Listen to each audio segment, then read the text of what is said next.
Hey everyone, it's Dennis. Hope everybody's doing well today. I'm coming to you live in the East Coast time frame here around 6 p.m. I look forward to having a great show for you. I got interesting topics to talk about. This show predominantly has to do with real estate, but I have been listening to a lot of new things recently, and I'm seeing that real estate does hit more economical standpoints. Things what's going on out there as far as the banks being impacted, interest rates that keep going up. So larger economics does impact real estate. But today, and this is from some of the comments and emails that I got on this live that I do every Sunday, is that essentially let's start with the basics and talk about creativity and different areas of real estate. And I said, okay, well, this show coming up, I'm going to talk about that. But before I do that, this is being shared amongst a lot of different channels. And if you like this, I really appreciate you liking and sharing this. Maybe somebody else might want to hear about real estate investing, and the state of the market. What I plan to start doing is having guests in your future that are going to talk about their success stories in the real estate space. Also, I plan to have sessions where we're going to be looking at opportunities for creative real estate. And that's when other people that have properties that they're trying to figure out how to structure it, whether it's creative or not creative, we're going to be able to analyze that and show that to everybody. So this will be available to anybody who listens or anybody who watches this video. Also, I'm going to go ahead and plug an email, sub2dv@gmail.com. If you have an opportunity, it doesn't matter where it is in the country, and you're trying to see if it's going to be an opportunity you could purchase creative, or maybe you want to even assign it to another investor, happy to take a look at it and happy to see if it's something that will make sense or not make sense to be a creative deal. With that said, there's a lot of times there is misunderstanding about different asset classes when it comes to real estate and different strategies. So there's different and some of them interlock and interface, and some of them don't, right? So a lot of people that watch real estate and have been involved in real estate have heard about the Burr strategy, right? And the Burr strategy really focuses on buying, repairing. So you're buying a property that's typically below the market value, usually 30% or more. And the property is typically not in a good kind of condition. And that property is essentially um, typically needs renovations so that you can increase its value. So that's the buying piece, is that you find a property, whether it's through a real estate agent, whether it's through an off market, which will be a wholesaler, maybe direct seller. The Burr aspect is you buy, you repair, then you refi. So you're able, and different groups will, and when I say different groups, referring to the mortgage companies, different mortgage companies will have different things. But most of the times it's 80% to LTV, loan to value. So it could be 70%. Um, so if you can bring up the property's value, you can do what's called R, refinance, and pull some cash out. And then do the last R is repeat. So go and do that to the next property. Now, in today's world, in 2023, Burr is a lot more tougher because I'm hearing from a lot of people that I talk to, it doesn't cash flow. Well, this is where the creative part comes in. And not so much as the real estate part of creativity, but A standard T12 is when you have a tenant for 12 months on average, might not cash flow. So that's where you have to get more creative of what you can do on the property. Maybe there's something that you can do that you can add additional living space so you can rent out more of the unit. Maybe look at different strategies. Look at medium term rentals. I'm really starting to get very involved in the medium term rental. I'm learning all that I can about medium term rental. So I'll be talking a lot about medium term rental as I start going into that journey. I'll have people that are involved in medium term rental come on as guests, talk about their experiences. And the most lucrative, however, more and more restrictions coming into place is STR, and that's short term rental. Now, with that option, uh, it's per day, and it's been very profitable for a lot of people. But the problem is that there's a lot of states, a lot of municipalities are putting restrictions on it, and it's becoming more and more difficult to acquire a property in an area and then use it for short-term rental because of the restrictions. So that's a burst strategy. Then you have what's called a turnkey. A turnkey is there's several companies out there that are very large companies. I'm not going to plug them here because I don't have any relationships with them, but you can go look them up. And what they technically do on your behalf is that they do the actual burr concept.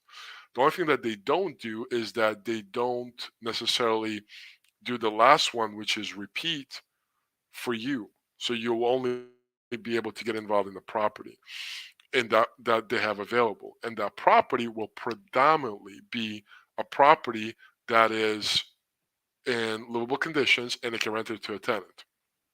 And you, as an owner of the property, will have a property manager attached to it.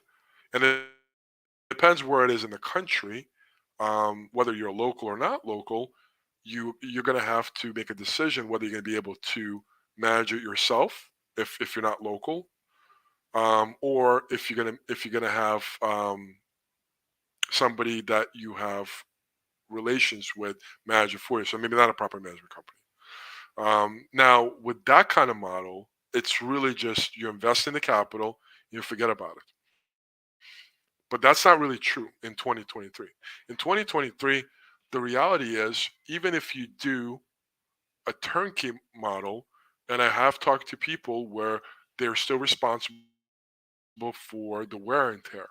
Because whenever there's a wear and tear on a property where it's like a water heater goes down, the AC unit stops working, light fixtures need to be changed, the property manager is going to bill you that cost. There are some property managers that might charge you a certain flat fee when it gets up to a certain amount, like if it's under $500, then they will essentially not reach out to you. But anything that is higher, they will definitely reach out to you and make sure that you're okay with it for the repairs to be done. So that's turnkey. Turnkey is that you fund it and you forget it. But not in 2023, because in 2023, turnkey, you have to still be involved when it comes to repairs or any kind of issues. Next one, I talked about short-term rentals. So short-term rentals is a model where you're basically operating as a hotel. And in some areas, it's very lucrative because there might be not a lot of hotels. It might be a remote area, or it might be in the resort area where people like to travel a lot. You could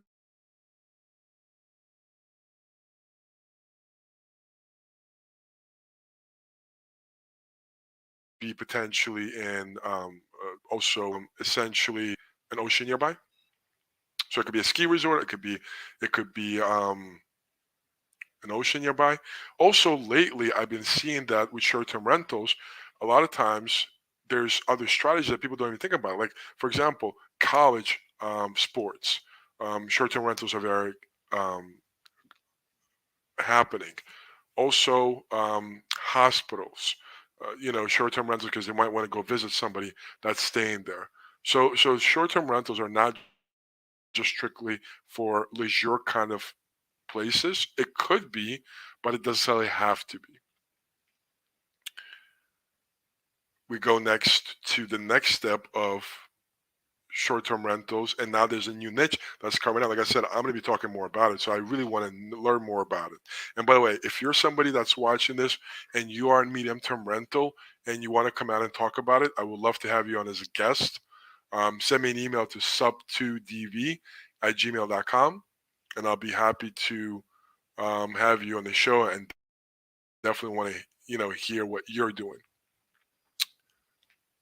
Medium-term rentals is predominantly business, insurance, traveling nurses, and other professionals predominantly that are displaced from their property. If it's if I'm sorry, what I meant to say, travel professionals or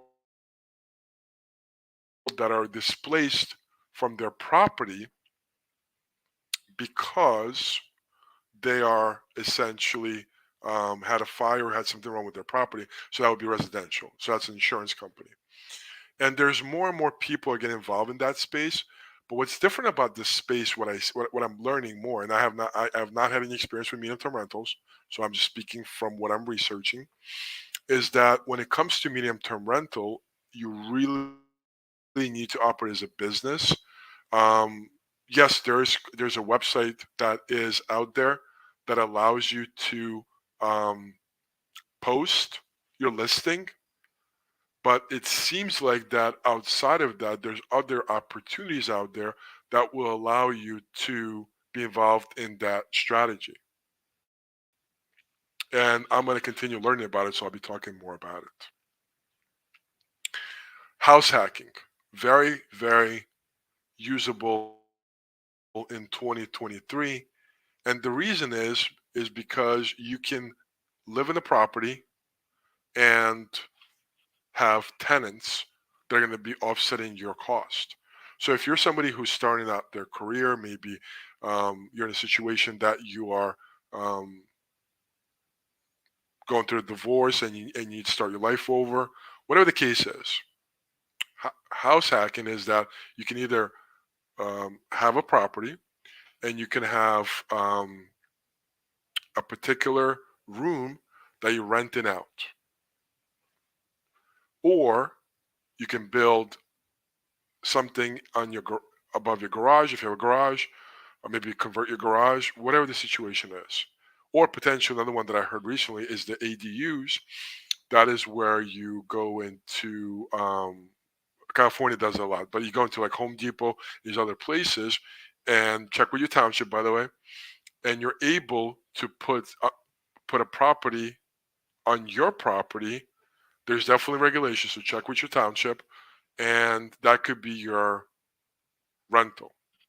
What's cool about this strategy, what's really cool about this strategy that I like, especially if you're, going through a life change or you're moving out of your parents' house, whatever the case is that with this strategy you can live on the property and still have other tenants that will offset your costs, and you can then build up your what I would call your investment income to invest in other properties.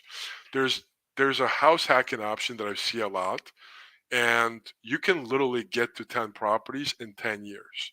And you get an FHA mortgage your first year. You live in that property, and after year 1, you can actually put a tenant in that property, move out, and still have that FHA in place. And then go get another property, so forth and so forth. Very good strategy, especially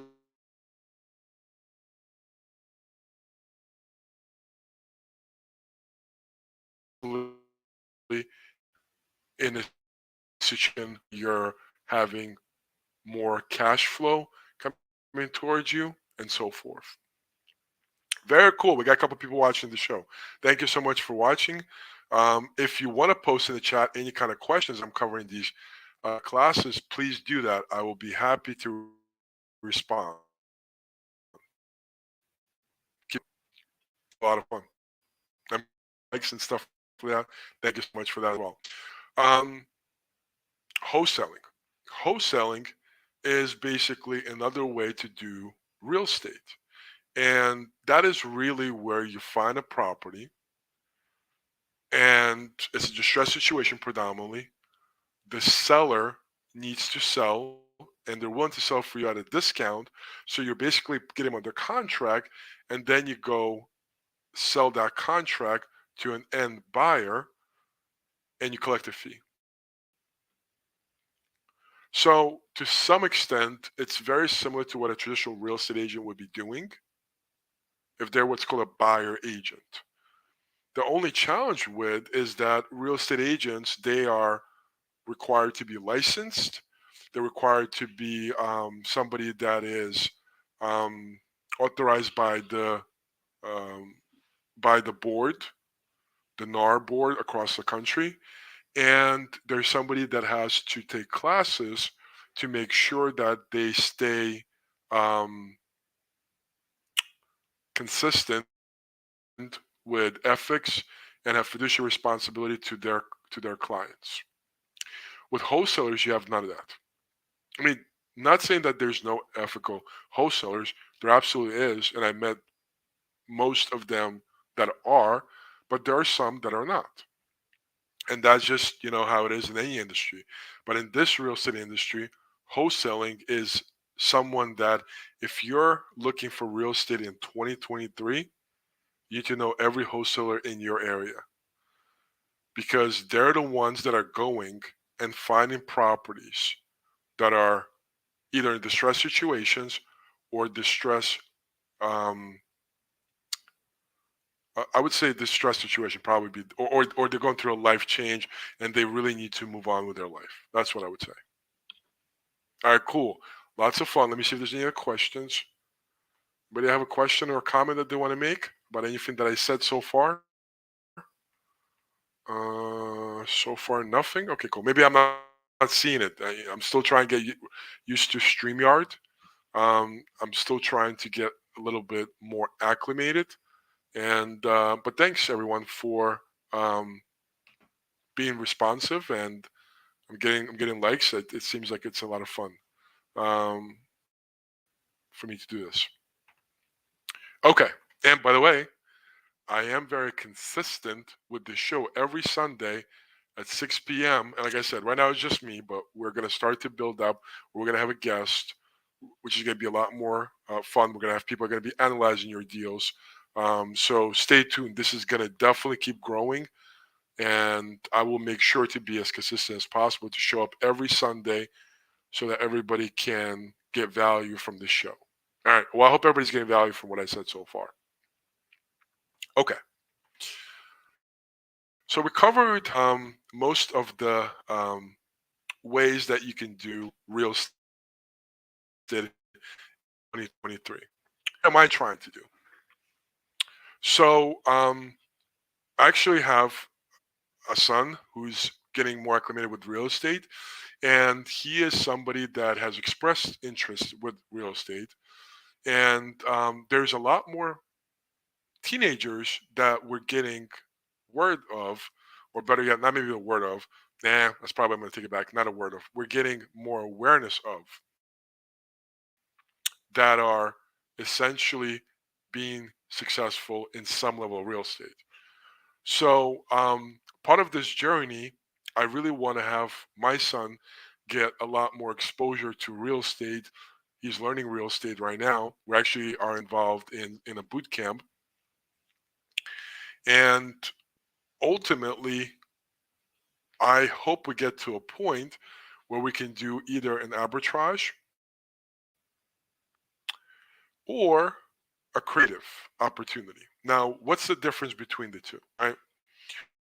So arbitrage is basically when you a landlord and you say, hey, you currently are listing your property on Zillow or some other place where you advertise a property to rent. how would you like if I come in and pay you a monthly, commit to a 1 year, maybe even a 2 year lease, and part of that you will allow me to sublease to other business professionals. I'll make sure I keep the place spick and span. I'll make sure that anything that's up to a certain amount, I will not bother you. It could be like up to $100. I will not bother you, or maybe even a little bit more, whatever you negotiate. So make it enticing to where the landlord is going to be like, wow. I mean, here it's literally I'm just going to cash flow here, and that's it. I'm not going to do any problems if unless there are major problems. So arbitrage is that. Now there's different arbitrage ways to then offload that and make money on it. And obviously, there's going to need to be an initial investment. So you have to buy furnitures, you have to pay your first, your security deposit, whatever you negotiate with the landlord, and you have to probably have at least some carrying costs, maybe a month until you get the property ready. And there's potentially could be other fees that you have to pay for to basically, I would say to some extent, to get it ready where it's ready to be rented, right? So even if you're somebody that's starting out, like we talked about house hack, that was one of the strategies. Arbitrage, I would say, is another strategy for somebody that's brand new. You don't need a lot of money. You can go to your parents and negotiate with them something where they give you a down payment or whatever the case is, and then go deploy that into an arbitrage property. The concept of finding arbitrage property will mean you have to do a lot of legwork. So it is not for somebody who has a W-2 or is busy in school. It's definitely an intu- an in, an aggressive way to find real estate because you got to be calling owners, landlords, and most of them are going to say no. And out of so many, they're going to say no, but you're going to get to somebody that's going to actually say yes, right? So arbitrage is definitely a good strategy to use if you are somebody that's very new, and I would say you're just building your real estate career. So that's the one part that I'm going to be doing. I'm going to be working to do with my son, and we'll be documenting actually that journey. So I look forward to having our YouTube channel for him to join, and maybe we'll do his own YouTube channel. We just have to figure that out. The second I'm acquiring real estate is creative. So my buy box is very specific. I only buy real estate that's anything from 2 to 4% interest. Um, it also has to cash flow at least $100, $200, and it has to be in a condition where I can do very little um, renovations, like $5,000 renovations, but very little. So I'm not looking for any fixer uppers. I'm looking for just like somebody used to live there. You have to get it ready for your next tenant. That's what I'm looking for. I'm not looking for anything beyond that. Now, with today's rates and today's changes in the market, there will be more and more opportunities that will become available. Unfortunately, whether it's an arbitrage, whether this opportunity, you have to go out there and develop that business. There's really nothing at this point that a turnkey company that will say, okay, you want to do creative? Boom. No, there isn't. So just like with arbitrage, with this model, you're going to have to go and generate that business. And predominantly, you want to talk most of the times to real estate agents that have their property listed for an extensive period of time. and see if there's an opportunity there. The biggest challenge with real estate agents is that they feel like they're not going to get paid, because if you're saying, okay, well, I'm gonna give this down payment, and the seller's going to hold the mortgage, the agent's going to say, well, I'm not getting paid. I don't want to, this doesn't work for me. So there is strategies around that, where the real estate agent can get paid whatever you negotiate, whether it's 3%, whether it's 2%, whatever the case is. So that comes into negotiation. So that's what I'm gonna be doing. Uh, and my exit strategy is going to be for most of these situations, depending on the market, is medium term rental.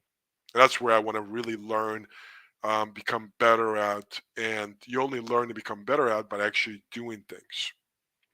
So that's what I'm actively doing. So if anybody has a property that doesn't work as a wholesale deal, maybe you're a region that just you don't know what to do with your seller. They're not looking to lower the price.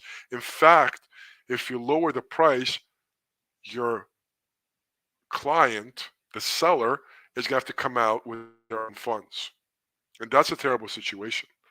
So that's where I'm looking to help others. And I'm a real estate advisor in the commercial space, and I'm fine to work with any real estate agents all over the country. Okay, cool. So that's a little bit about the strategy that I'm going to be employing in 2023. About is asset classes, right? So we talked about the real estate, and those strategies, predominantly you're working with properties that are from 1 to 4 units. If you want to go higher than 4 units, there's so many different opportunities out there. There's a lot of commercial opportunities, and they have cash flows. They have um, opportunities to um, offset your taxes, different strategies. So that can include retail, that can include restaurants, anything that's larger than multifamily, 5 units plus. Also industrial warehouses, and the one area that I don't see too many people get involved in is offices. So really quick, I'm paying attention to the office market, because there was some rumbling in the real estate space that offices were going to become a conversion to more of a multifamily, because there's just not enough multifamilies to fill all of the demand. And I don't know if that's still going to happen, but if you're somebody that's in the real estate space, you want to pay attention to these kind of trends, because there is a lot of offices that are empty, especially with the work from home and the remote option. It just makes a lot more sense to do something with these offices and convert them to multifamily. I'm not saying that I know if that's going to be happening. I'm not saying if that's the right strategy, but if you have space that's not being utilized, maybe it might be a good strategy. Then we go into specialty, and as far as the asset class and commercial. So I don't have experience with this, but I have heard people be involved in this campgrounds. Um, there's different things you can do. There's places I've seen in Tennessee. They're putting this new model called glamping. It's basically where a really nice, um, it's on stilts, the one that I saw, um, campground site. That's really what it is. But look more into that, and see for yourself. But it's a trend that's picking up speed out there. Um, Mobile home parks, that's another asset class, and in that area, you can have a situation where you're either selling just the land, and the owner that rents out that land puts their own property on it. So you're almost kind of like the tax collector for that land, because you're providing local utilities. And this one, which is last, that I'm going to talk about is and there's other ones out there, but the other one that I'm going to talk about is called self-storage. Now, self-storage is a very lucrative business model. I don't know too much about it, but I have been hearing more and more things about it. It is very hands-off business model where you don't need staff, you don't need technically tenants that can mess up your stuff. Um, it's very turnkey if you set it up properly. So I don't know much about it, but I know that's another um, option out there for real estate. And last but not least, vacant land. Vacant land. There's a lot of people out there that are going and making money on land, whether they're buying it and flipping it, or holding it for a certain time until something gets developed. I'll give you one particular area. So in Syracuse, New York, very soon there's going to be a very large chip plant developed. I would say that if you're somebody who lives in that area near Syracuse and you can buy land that's close to where they're going to be developing it, you're going to be in a good situation in a couple of years. Maybe the land is really cheap today, but in the long term, that land will definitely increase in price. All right, cool. So this was a lot of fun. I hope it was a lot of fun for you. Um, let's see if anybody has any questions, comments. Uh, let's I don't see any comments that I can answer or any questions that anybody has. All right, cool. That's really cool. All right, well, I appreciate everybody joining. We typically want to go for the full hour, but because I cover topics, and when we have a special guest, we're going to obviously go for the full hour. But we typically can wrap up around 30 minutes when I just do just a learning session. With that said, thanks so much for joining. I'll see you next week. Any questions? Sub2dv@gmail.com. See you next time.